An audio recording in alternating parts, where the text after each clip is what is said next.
we have certain safeguards by the U.S. Constitution, and police officers and law enforcement just can't pull you over for no reason and then search your car. First of all, they have to have a reasonable suspicion in order to pull you over. For instance, reasonable suspicion could be speeding or weaving in your car, but they do have to have some sort of reasonable suspicion to pull you over. Another example of reasonable suspicion would be that you would have expired license plate or expired registration stickers on your car. The police officer would have to have that ground in order to pull you over. They have to have a certain legal ground, and that's a reasonable suspicion.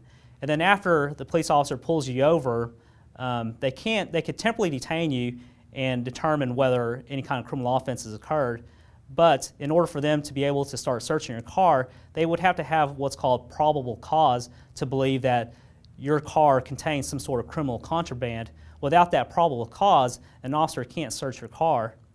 But if an officer does make an arrest of you, let's just say that if he pulled you over because he saw a person or saw you weaving, and then he smelled an odor of alcohol and they did field sobriety test, well, then the officer could make an arrest for a DWI. And then after that arrest, the officer could do what's called a search incident to the arrest and search your car. And then if you have any kind of criminal contraband in that car, you could potentially be faced with those charges. Typically what happens in those is that an officer would search a car after a DWI arrest and find a bag of marijuana in the car, and then you would also be charged with possession of marijuana.